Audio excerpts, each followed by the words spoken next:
Hello again, this is Morgan Flum, CEO of Pivot Analysis, and today we'll be going through our fourth installment in our off-season series on analytics, and going through conference level analysis, and then we're using a lot of the workflows that we've worked on thus far to go through and pick out a team and do some further follow-on work. So we'll be, once again, using all the documents that we've previously been mentioning. So the season reviews, correlations, the percentiles.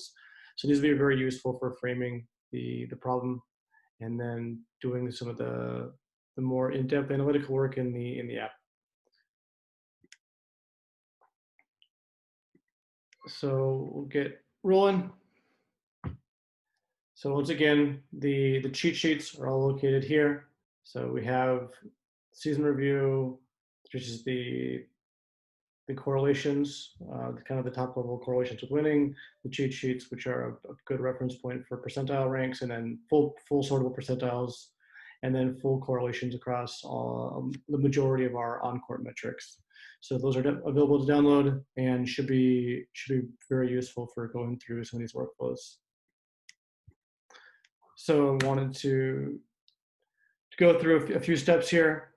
So as I mentioned, the documentation you need, and we're going to focus on approaching the common opponents, so the conference opponents, and analyzing what conferences look like at an aggregate level, and then going into some details.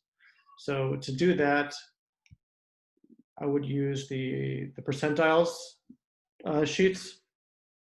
They have the ability to filter by a conference, and this is going to give you a pretty straightforward method of seeing where a certain team lies on within a conference, as well as overall spectrum and the adjusted percentile.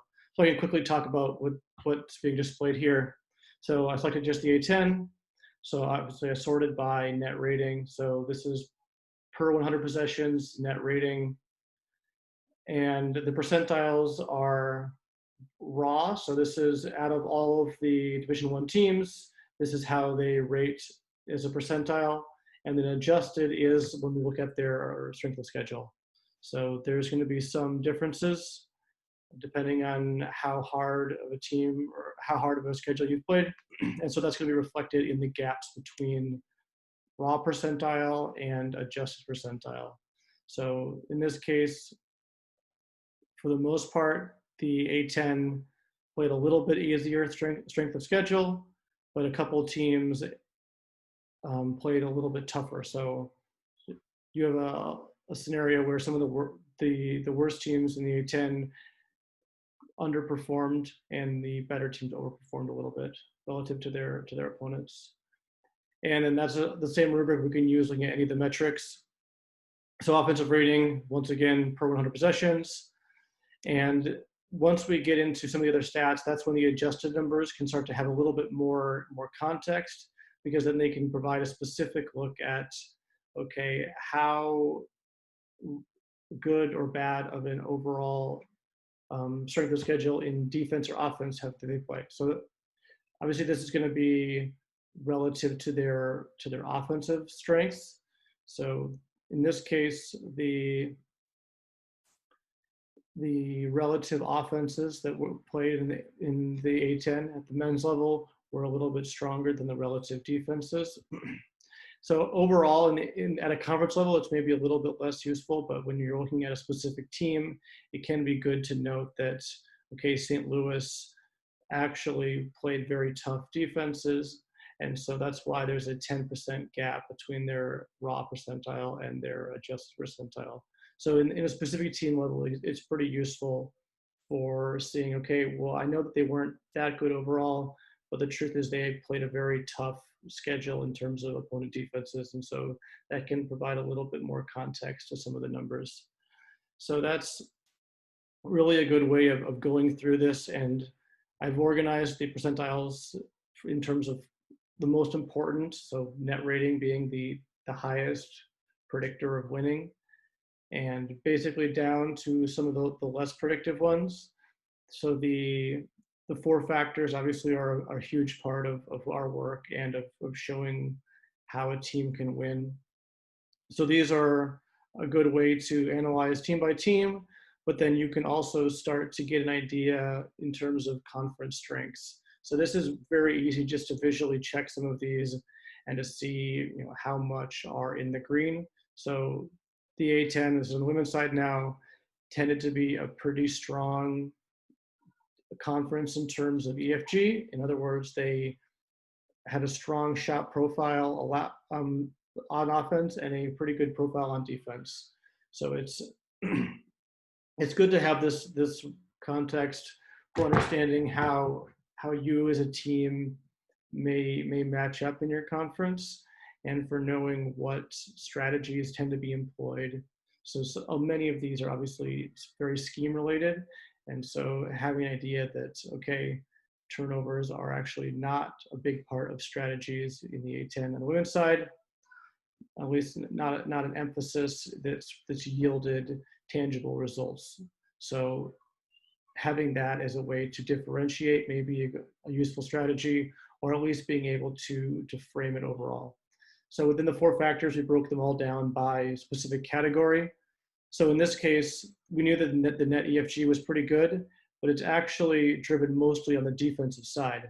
So the opponent EFGs are very strong in the A10.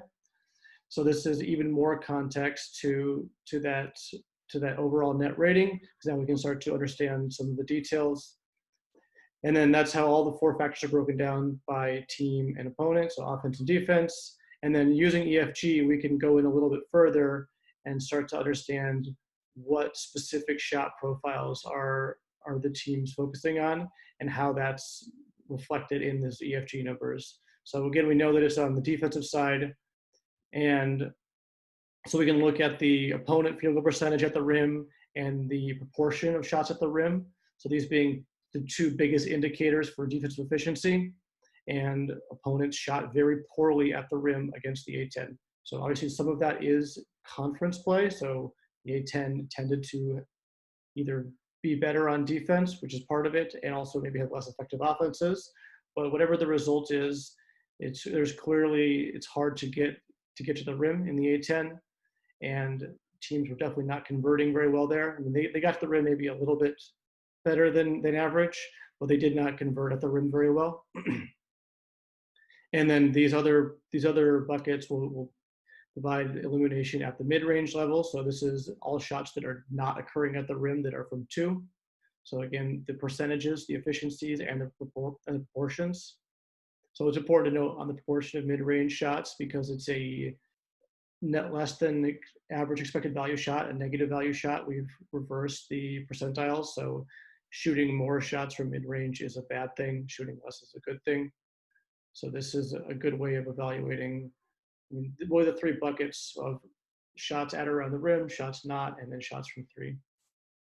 And so we have the three-point shots here as well. And three-point shooting is a place where you can start to pull out some potential luck as well. So the team shooting numbers are pretty stable typically. I mean, there's a little bit of fluctuation because three-point shooting is a higher variance, but opponent three-point shooting numbers tend to be less reliable year to year. And so this is an area where you can pull out some teams that may have had a little bit more luck in terms of opponent three-point shooting, and some teams that might have had less luck. So some of these top teams that allowed under 30%, they probably play good defense, but that's a very low number. So that could be a number that could just come back up just in terms of the variance year to year. And so expecting these to continue is usually not a good strategy, because you expect, at least in the conference level, your allowed three-point percentage to be around the conference average.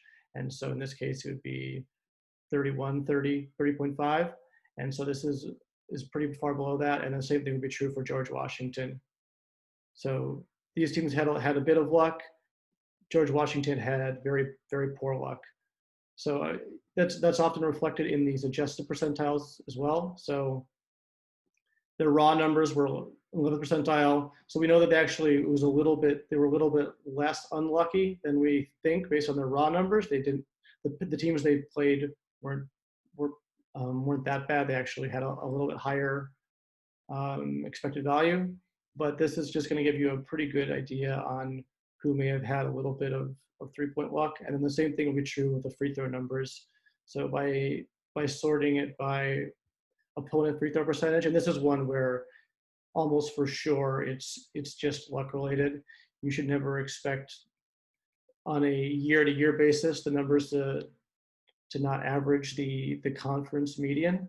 And so around 69-70% is what St. Joe's should allow this coming year. And then the same thing would be for VCU. So this is where you can really start to pull out some of those additional luck factors and identify areas where a team could make improvement without making any substantial changes, or a team could decline. Because over 30 games, 35, 40 games, these gaps in free throw shooting numbers obviously is a lot of points. And you're talking about 2 or 3 points a game probably. And so that's going to make a big difference at the end of the year and in specific games. So we have additional shooting numbers here. So it's really meant to be a good way offensively and defensively of understanding how teams perform, where they allow shots from, how efficient they are on offense and defense, and can really frame, at least historically looking, how a team performed and what their strengths and weaknesses are, and maybe some areas where they were lucky, unlucky, etc. So what we can do with this is then drill into a specific team using some of the data that we already have and analyze how we expect them to perform. So I was looking at Duquesne. So I pulled up their roster from last year and just grabbed some of their players and looking at, we want to focus on who's going to be taking off. So Angela Staffileno and Paige Cannon seniors. So they'll be losing. And we want to focus on what's actually going to be lost from those players and how we can analyze the team going forward.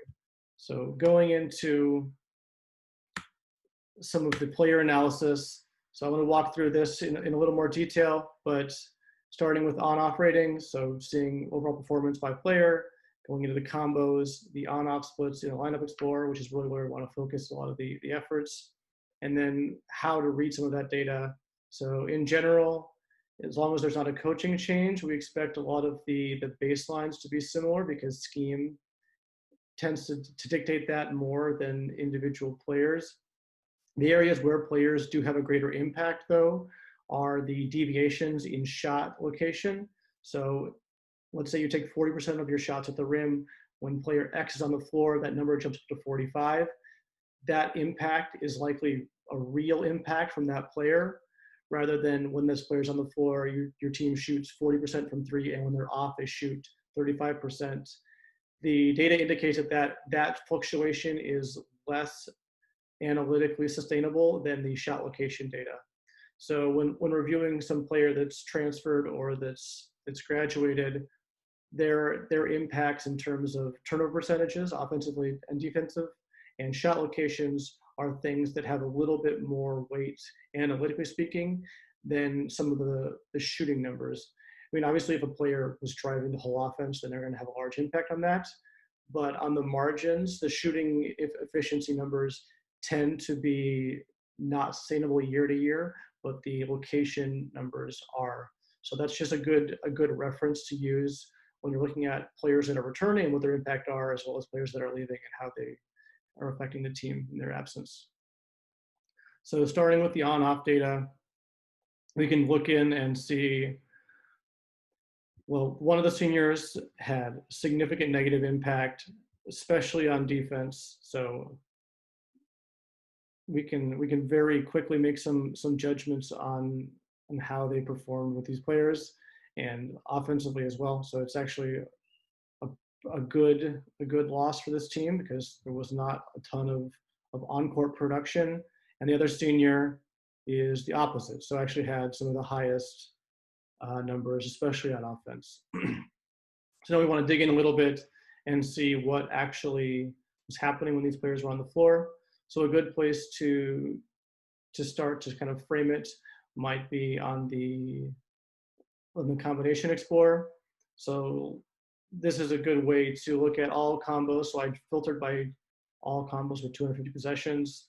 This is not a scientifically identified number. I just wanted to cut out a lot of the garbage time or really low rotation players and focus on ones that have actually played some meaningful minutes.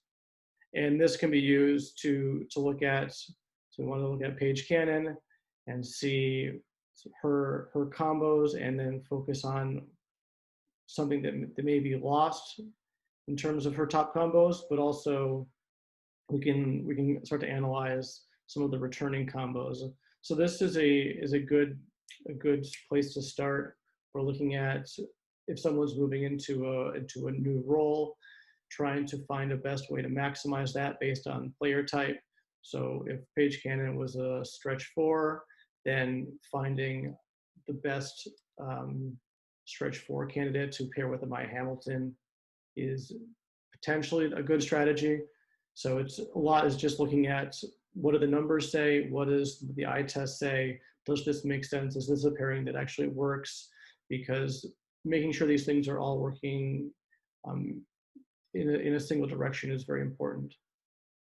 So this is a good way to frame some of the combinations and some of the lineup decisions. What we really want to do is drill in on the lineup explorer and focus just right now on Paige Cannon and start to see what her impact was, and then understand where the real impact might be and where the noise might be. So we know the overall numbers at the on-off level. So we can drill in a little bit and look at the 4 factors. So EFG numbers are somewhat sustainable. So, like I mentioned before, the shot location data is very good. The shot efficiency data is less useful year to year. Offensive rebounding and defensive rebounding have very little correlation year to year. So looking at the differences between on and off or on and all will be not as useful as just looking at overall scheme. But the turnover data is very useful. So seeing what happened on the turnover side is potentially indicative of future performance. So in this case, when she was on, it was a negative 0.7, so almost 19% turnover rate, opponents at 18%. When she's off, those numbers are at 16.3 and 17.7. So maybe she had a slight positive impact on the defensive side, but her turnover impact on the offensive side is pretty negative.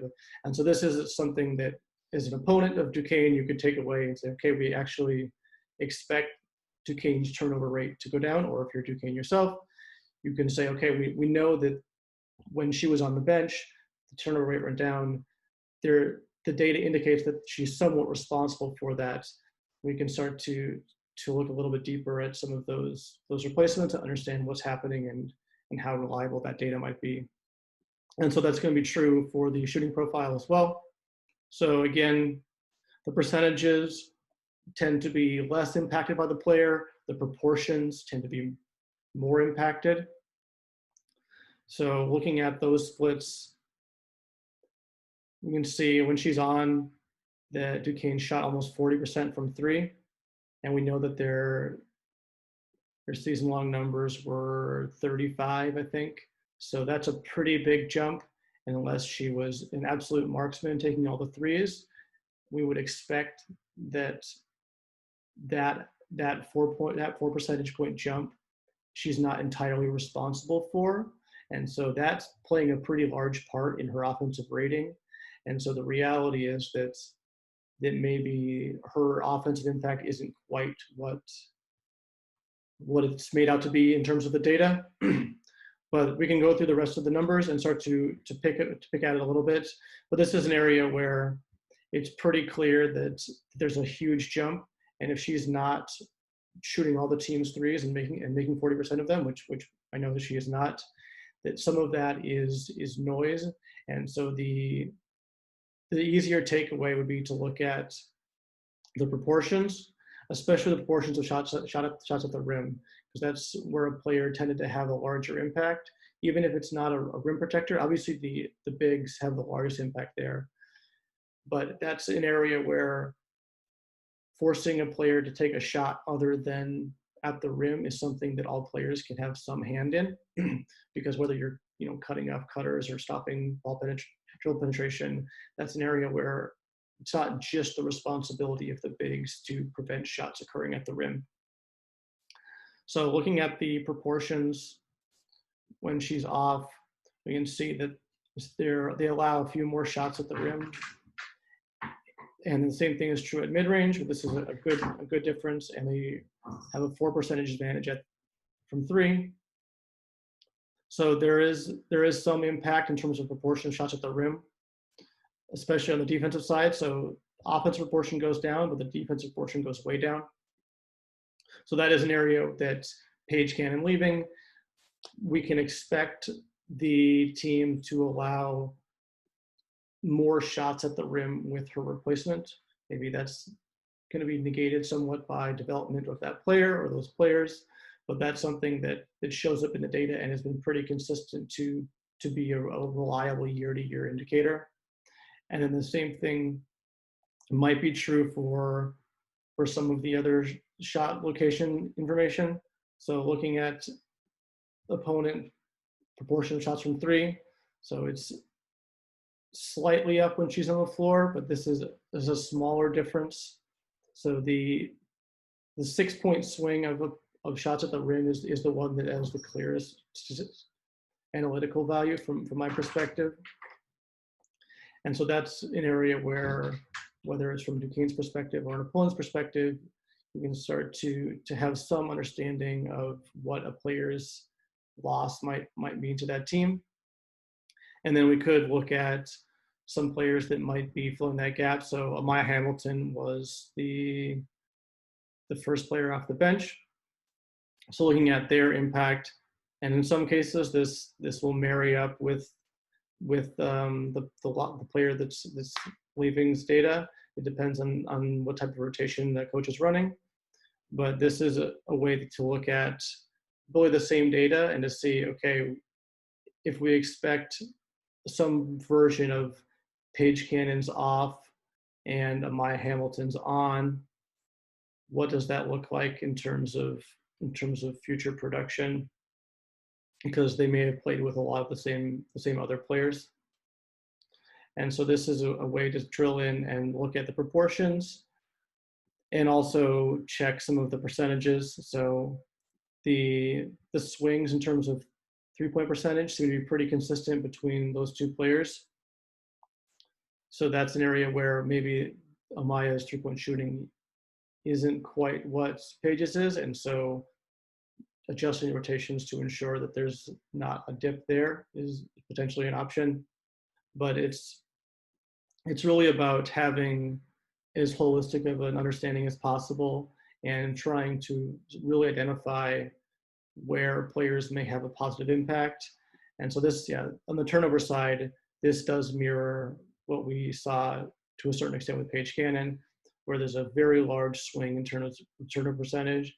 And so obviously when Amaya's on the floor, the turnover percentage for the team goes down significantly, which based on the season review data, those percent or those correlations, the offensive turnover rate is a really huge indicator of offensive performance, more so than forcing opponent turnovers. And so this is an area where there's a very clear value to be gained from reducing that turnover rate with this player on the floor. So using this strategy, you could go through any of these teams, all of these teams, and obviously this will be a pretty time-consuming process, but having a more detailed understanding of how a player impacts the team, whether that's from a loss perspective or from someone moving into a starting position, and then trying to frame that using all the tools that we have. So using what stats actually matter, what stats have the highest year-to-year value, and incorporating the scheme stats. So a lot of the baseline data is based on the coaching scheme, and so you can expect similar levels year to year, but figuring out those fluctuations with a rotation and with certain players is where, in the aggregate level, it gives you a good perspective of the team, but also obviously when you get into an actual game and knowing, okay, last year over the 40 game sample, when this player played, this is what happened to the team. That is a expected outcome that has a pretty good sample size behind it. And so incorporating that data into either your rotations as a strategy to deal with an opponent, or just trying to project what an opposing coach will do, can be a really useful way of starting to leverage some of these analytics and then apply them at a very tactical way. All right, thank you very much, and I hope everyone has a wonderful weekend. Take care. Bye.